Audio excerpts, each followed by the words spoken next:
안녕하세요. 오늘은 제가 여러분에게 우리가 살아가면서 그 위기를 만났을 때 그 위기를 어떻게 이겨내야 되는가에 대해서 제 경험을 말씀드리겠습니다. 저는 이 사실 당신이 보석입니다의 책을 퇴직을 하고 출간을 했습니다.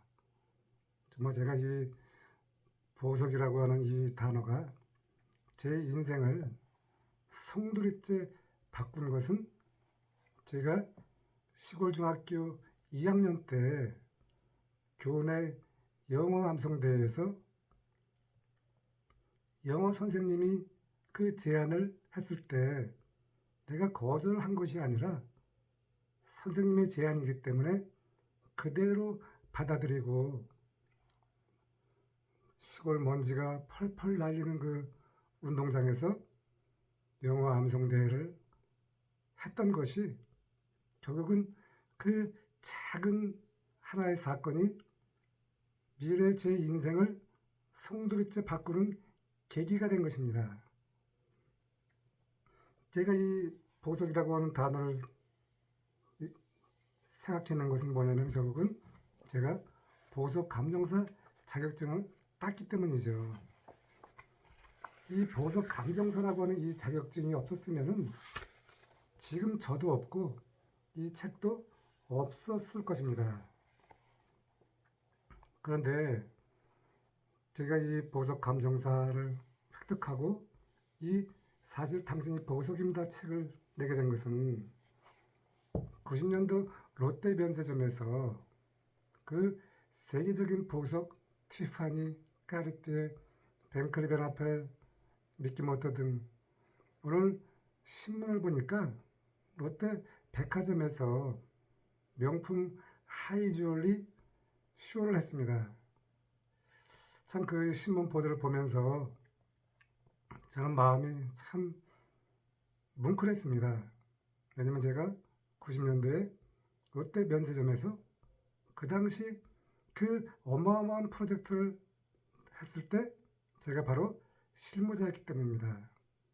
그 당시에는 대한민국에 아무런 명품 보석이 없었는데 그때 제가 그 오늘 롯데백화점에서 정말 화려한 보석전을 했는데 그것을 유치한 사람이 바로 이 부족한 제가 한 것입니다. 우리가 살아가면서 이 나라고 하는 존재에 대해서 여러분이 좀 과소평가를 하지 않았으면 좋겠습니다. 우리가 뭐 꼭 시험을 봐서 좋은 대학에 들어가고 좋은 기업에 들어가는 것이 실력이지만 꼭 그런 것이 직장생활을 하면서 좋은 프로젝트, 어마어마한 프로젝트에 내 인생을 걸면은 그 스펙이 부족하다 하더라도 내가 그것을 해결할 수 있다라고 하는 것입니다. 저는 그 정말 이 책 속에 수많은 사건 사고가 있는데요. 우리가 저도 지금 옆에 보시면은 좀 책들이 참 많이 있는데 위대한 인물들도 책을 많이 쓰지만 저는 이 책을 읽으면 읽을수록 참 많은 사람들이 어려운 시기일수록 이 책을 보면 좋겠다라고 하는 것입니다. 이 책에는 아픔이 굉장히 많습니다. 아픔이 너무너무 큰 아픔이고 그 당시에는 거의 회생이 불가능한 아픔이었는데 그것을 이겨내고 제가 오늘 이렇게 여러분에게 그 아픔을 통해서 내가 그 아픔 속에 함몰돼서 내가 주저앉지 말고 그 아픔을 디딤돌로 해서 그 아픔이 걸림돌이지만 그것이 디딤돌이 되면은 우리 인생이 완전히 탈바꿈이 된다라고 하는 것을 이 책에 제가 녹여냈습니다. 자, 오늘 위기를 말씀드렸는데요. 이 책 속에 정말 많은 위기가 있습니다. 저는 이 책에서도 본 것처럼 인생이라는 터널 속을 지나면서 터널 속 들어가면 아무것도 안 보이잖아요. 하지만 저 멀리 지나면은 빛이 보이는 것처럼 터널 속에서도 나를 잃지 않으면은 그 터널을 지나가는 순간순간마다 마음속에는 언젠가 내가 다시 살아야 되겠다. 왜냐하면 인생은 한 번뿐이라고 했습니다. 이 한 번뿐인 인생인데 어려움이 왔다고 해서 주저앉지 말고, 요즘 우리 신문을 보면은 우리 젊은이들이 취업을 안 하고 그냥 노는 그 숫자가 정말 많은 그 숫자더라고요. 정말 이 두 번 다시 돌아오지 않는 이 지금 이 순간을 그냥 무리하게 보낼 것인지, 내가 스스로 감당할 수 없는 위기가 왔을 때, 저는 아픔이 와서 내가 주저앉은 것이 아니라 아픔 때문에 내가 더 이상 나가지 못하던 시절을 만났는데, 취업이라든가 이런 것들 때문에 직장에 가서 열의가 빠지고 해서 그냥 맹목적으로 다니는 이런 시간이 얼마나 세월이 지나면 그것이 후회가 될까라는 생각을 저는 미리 여러분에게 알려드리고 싶어서 오늘 제가 이 책 이야기를 하면서 그 위기를 만났을, 제가 시골중학교 영어 교내 함성대를 통해서 대학 시절에도 정말 그 남들은 참 그 낭만적인 시간을 보낼 때 저는 도서관에 틀어박혀서 내가 꼭 꿈을 이루어야 되겠다라고 하는 그 집념 하나로 영어를 공부해서 토플 점수 획득을 했지만 미국을 못 갔지만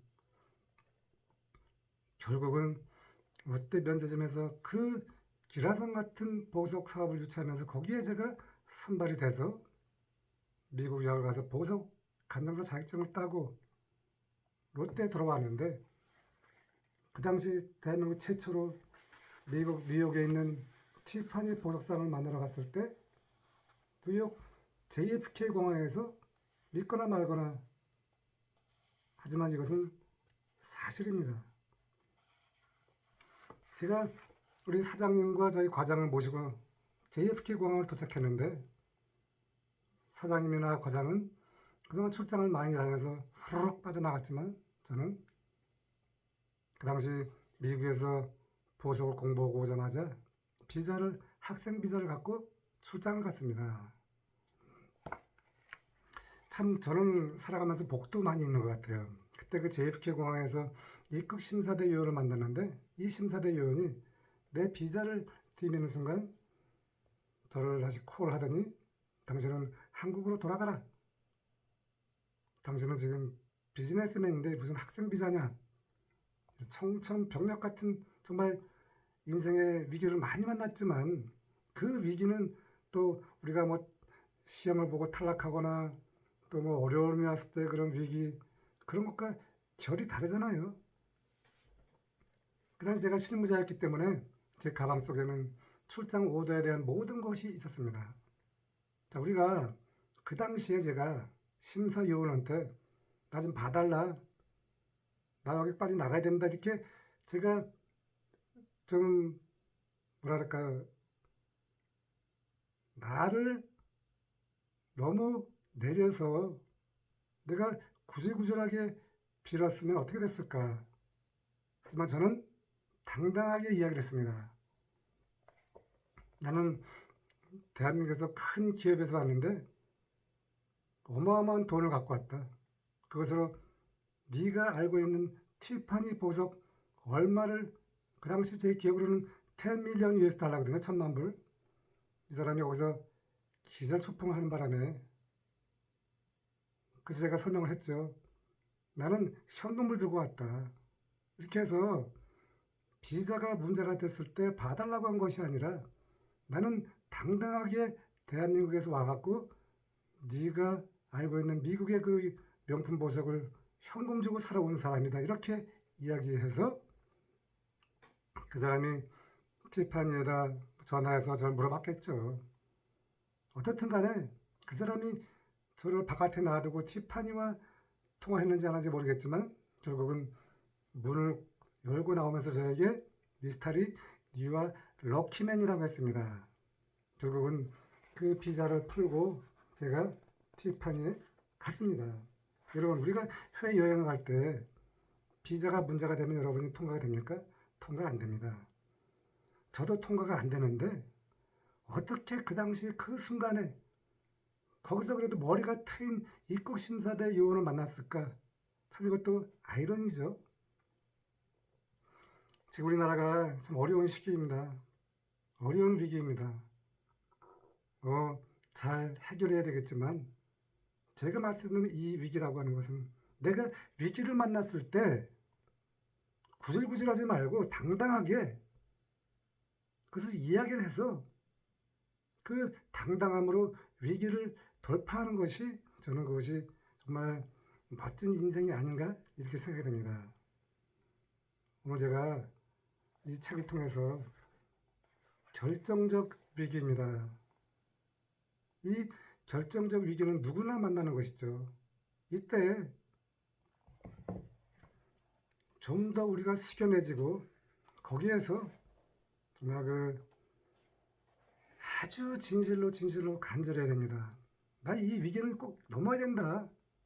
이런 간절함이 있다 보니까 누군가가 나를 상대하는 그 사람의 마음을 움직여서 제가 그때 비자가 문제가 됐지만 그 까다로운 미국의 JFK 공항을 통과했다고 하는 것입니다. 저는 그와 같은 스토리가 이 책에도 너무너무 많습니다. 그래서 여러분도 살아가면서 위기를 수없이 만나겠죠. 우리나라도 앞으로 더 만나겠지만 우리 모두가 그 위기라고 하는 그 단어 속에 정말 진솔하고 당당하고 또 철저히 준비가 되면은 그 위기는 결국은 기회가 된다고 하는 것입니다. 오늘 저의 이 사실 당신이 보석입니다라고 하는 이 책 속에서 결정적 위기에서 그 위기를 벗어나는 그러한 저의 이야기가 여러분 인생에 큰 도움이 돼서 여러분이 훗날 위대한 그러한 흔적을 남기면 좋겠습니다. 감사합니다.